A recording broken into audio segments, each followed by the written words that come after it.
Aujourd'hui, on parle de deux lettres, SL. SL2, et c'est celui-là. On vous parle du Leica SL2. N'importe quoi.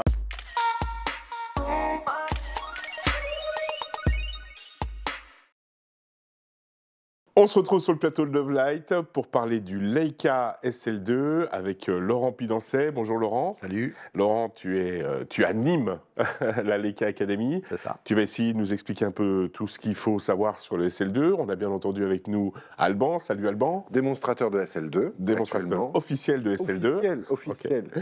Alors Laurent, le SL2, il s'inscrit dans quel cadre, dans quel registre face à toute cette gamme Leica? C'est quoi ses différences? C'est quoi sa particularité?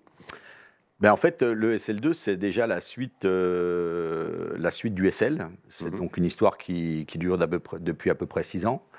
Et c'est l'arrivée donc d'une nouvelle colonne vertébrale pour la marque, avec un mirrorless, comme on l'a dit tout à l'heure, avec le clin d'œil du mirrorless, et que Leica avait fabriqué le premier mirrorless il y a plus de 100 ans. Là, on est sur les standards que nos copains japonais ont, avec donc un gros capteur, avec des possibilités vidéo, avec de la stabilisation de capteurs, et avec surtout quelque chose d'extraordinaire, le petit plus Leica, comme toujours, un viseur extraordinaire. Donc en fait, c'est un boîtier qui est fait dans les règles de l'art, comme tous les autres boîtiers Leica, usiné, dans la masse, dans l'aluminium. Je vous ai amené un petit capot usiné. Donc c'est un bloc d'alu qui est fraisé et dans lequel on vient insérer toutes les pièces. On a la même chose au niveau de la semelle et on a un corps en magnésium. On a deux types de SL2. On a un SL2 normal et un SL2S. Donc le SL2S, là je vous ai amené la version limitée reporter. Ça c'est un petit clin d'œil à l'histoire de Leica parce que on a toujours fait des versions reporter. À l'époque on l'a fait avec le Leica Flex. À l'époque on l'a fait avec le Leica R3. On l'a fait avec certains M.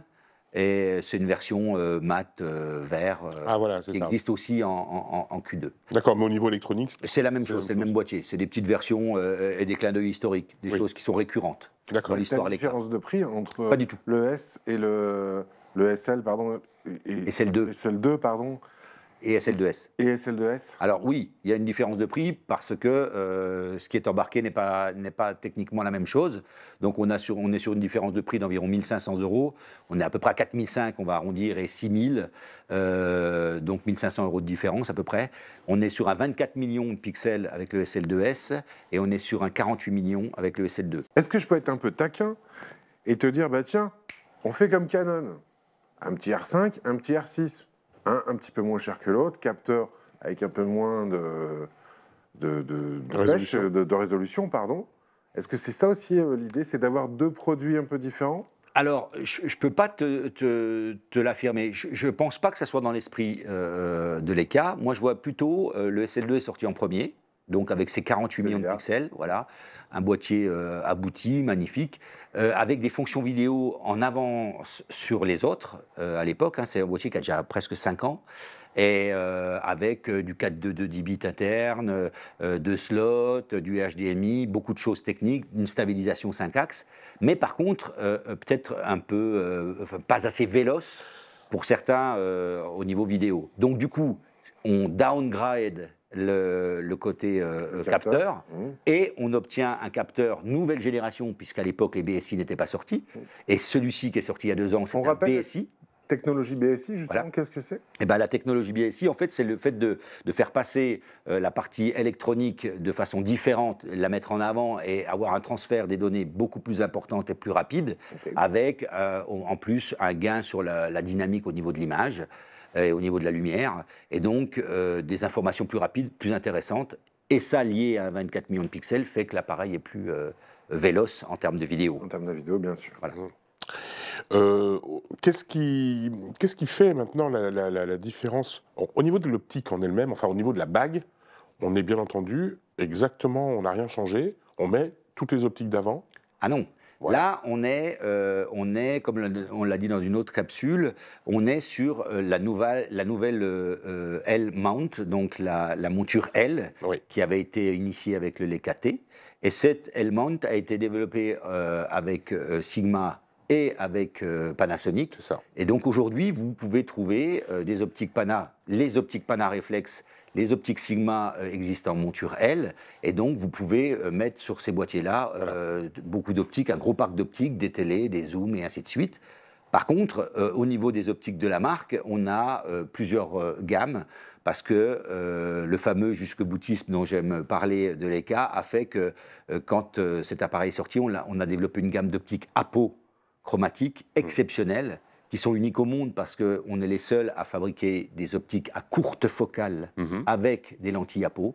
On justifie que l'apo va amener, avec cette qualité de vidéo et cette qualité de capteur actuel, va amener un plus. Et c'est une vérité, beaucoup de gens nous l'ont dit. Alors ça a un coût aussi bien financier qu'un coût en termes de poids et d'encombrement. Ouais. Et donc c'est pour ça qu'on vient de sortir dernièrement, ce mois-ci pour rien vous cacher, l'optique, la série d'optiques qu'Alban a sur le SL2, c'est-à-dire un 35 et un 50, qui ne sont pas à peau et qui donc du coup sont plus légers, moins lourds, et puis n'ont pas la fameuse lentille à peau. Voilà. Ok, d'accord. Et moins cher donc. Et moins cher. Ok. On rappelle les prix. Alors, on est sur 4005 à peu près sur un SL2S, 6000 à peu près sur un SL2, et puis les optiques Apo ont toutes à peu près un tarif autour des 5000 €, entre 4000 et 5000 €. Ok. Et c'était quelque chose de voulu aussi, c'était un aboutissement. Toutes les optiques du 21 jusqu'au 90 ont la même taille, le même encombrement, D'accord. le même poids. Ce qui veut dire qu'elles peuvent être accessoirisées avec des follow focus, avec du caisson, vidéos, là. avec la vidéo, avec des Ronin. On n'est pas obligé de restabiliser son Ronin parce que le poids est le même. Donc c'est un vrai plus. Et on a donc 21, 28, 35, 50, 75, 90, et toutes avec le même rendu chromatique et la même ouverture, toutes à 2 d'ouverture.